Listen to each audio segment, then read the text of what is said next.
Taiwan was once so much poorer and underdeveloped compared to Japan. Here's a graph from the Madison Project database 2023, which shows the gross domestic product (GDP) per capita of both countries. As you can see, Taiwan's GDP per capita was always behind Japan. There are many instances where the gap between the two nations per capita widened by a lot. For instance, in 1973, Japan had a per capita of $18,226, whereas Taiwan only had $5,496. Another instance was in 1991, where Japan had a per capita of $30,837, whereas Taiwan only had $16,935. Throughout these years, Japan has always been ahead of Taiwan. That is obviously easy to see, since Japan had emerged to become an economic miracle itself after the Second World War. Furthermore, Taiwan was also a colony of Japan for much of the first half of the 20th century. This gave Japan a strong foothold in Taiwan, which they leveraged extensively by being a resource hub for Japan. Taiwan was exporting agricultural products like rice and sugar, which were then used to fuel Japan's growing economy. There were so many reasons why Japan was ahead of Taiwan, but if we extend this very data from the Madison Project database, we see this. Taiwan has achieved its own economic miracle, surpassing the lead that Japan once held. In the latest data of 2023, Taiwan's GDP per capita is over $53,143, whereas Japan only had $38,269.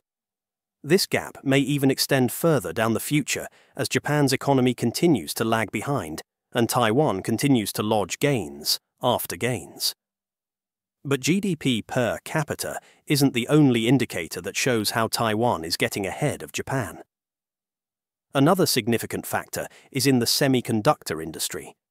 It is worth noting that Japan was once a crowned leader in the semiconductor industry during the 1980s, dominating global markets with its high-quality memory chips and advanced manufacturing techniques.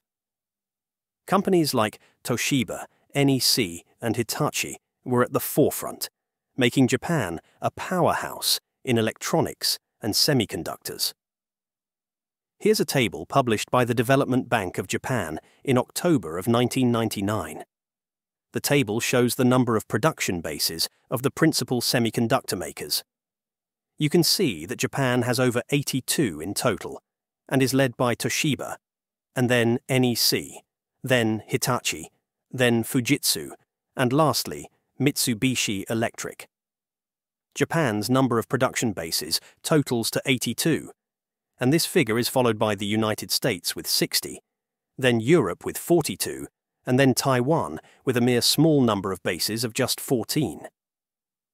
These production bases are basically the physical locations or facilities used by semiconductor manufacturers for producing their products, such as chips. In this dataset, you can see how far ahead Japan was compared to Taiwan. Here's a dataset that we collected from Toshiba and NEC annual reports showing their financials and other metrics. As you can clearly see, they were massive. Each of these companies were selling huge sums of products all across the world. They were, undeniably, the face of the world's semiconductors and advanced technology. Comparatively, here's Taiwan Semiconductor Manufacturing Company, TSMC, Annual Report, 1999 data.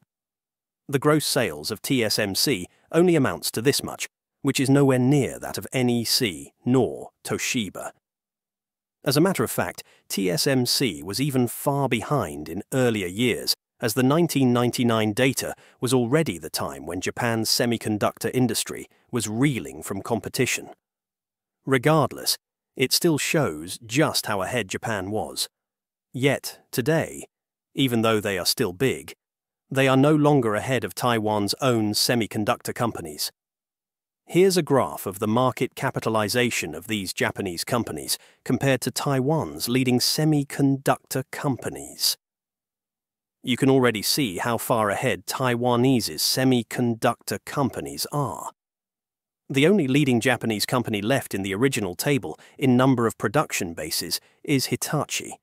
And even though it's a big company valued at over $116 billion, it is still leagues below Taiwan's leader, TSMC.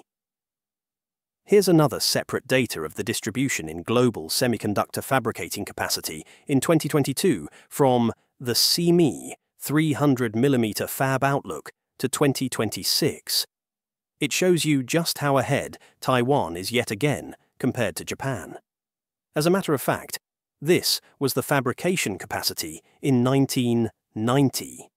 It shows that the United States was way ahead with 37% of fabrication capacity, followed by Europe with 44%, and then Japan with 19%.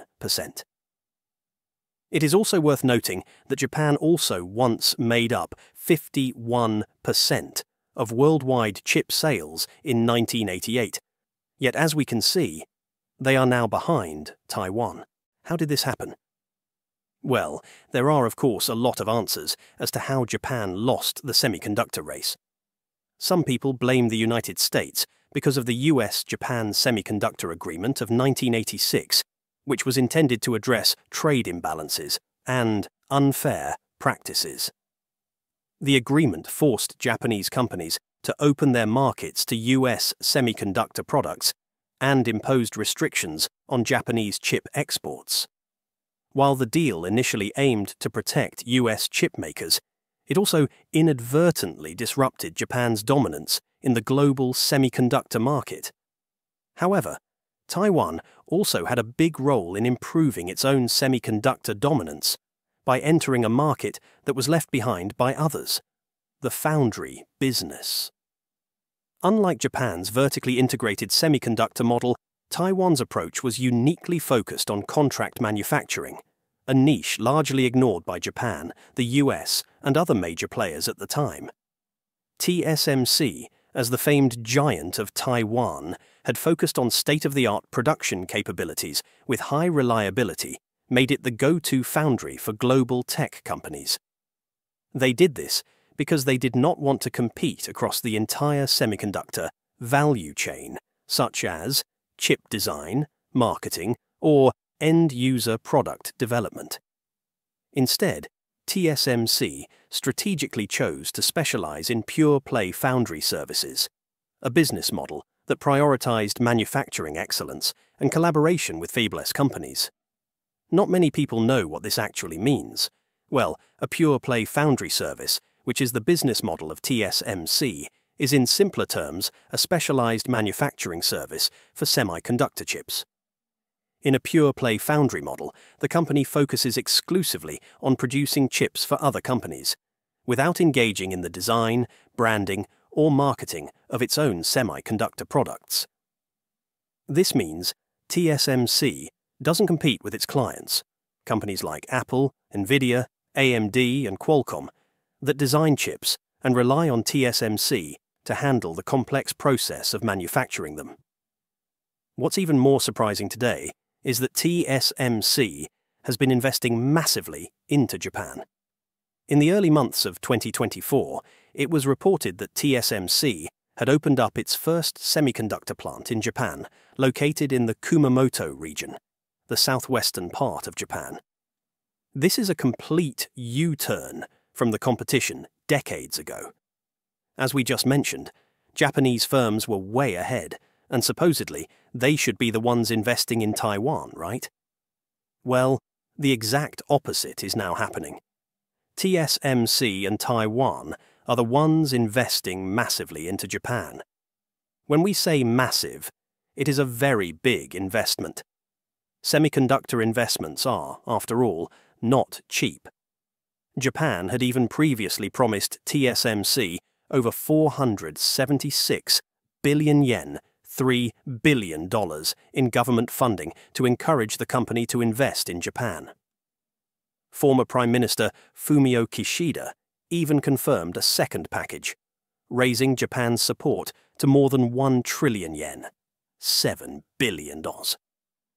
You can see that Japan has been actively courting TSMC to invest in their country, and that goes to show just how valuable Taiwan is now to Japan. Finally, the most important criteria to discuss is current account balance. What is the current account balance, you ask? Well, it is the difference between a country's savings and its investments. In simpler terms, it measures the flow of goods, services, and investments into and out of a country. A positive current account balance, a surplus, indicates that a country exports more than it imports and earns more from investments abroad than it spends on foreign investments. Conversely, a negative current account balance, a deficit, means a country imports more goods and services than it exports and spends more on foreign investments than it earns. Here's data from the International Monetary Fund that shows the current account balance as a percent of GDP. You can see that Taiwan's current account balance is massive as compared to Japan. That just shows how Taiwan's export-driven economy and strategic focus on high-value industries have positioned it as a global powerhouse. This surplus is largely driven by its dominance in semiconductors, which are in constant global demand, making Taiwan a crucial player in the international technology supply chain. But anyway, do let us know what you think. Thanks for watching.